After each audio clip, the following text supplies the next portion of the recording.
తెనుగోళ్ళు ఇచ్చిన శిల్పక పండ్లు తేనె మామిడి పండ్లు తీయంగా దిందామె తీరొక్క పండ్లు చిలక నేరేడి పండ్లు కాబోళ్ళు ఇచ్చిన మక్క కంకులు అవి పాల కంకులు కాల్చుకొని తిందాము కందికాయలు పచ్చి పల్లికాయలు గుజారి గుజారి మామిళ్ళ నిన్న జరిగిన బిగ్ బాస్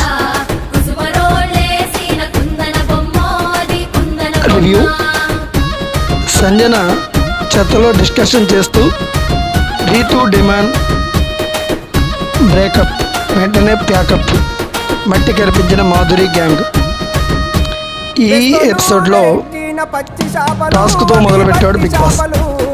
ఏ గ్యాంగ్స్టర్ అయినా తమ ఆధిపత్యాన్ని చలాయించుకోవడానికి ఎక్కువ బలం ఉండటం చాలా ముఖ్యం. ఆ బలంతోనే వారు వారి ప్రత్యర్థులను అణిచివేయగలుగుతారు. ఇప్పుడు ఆ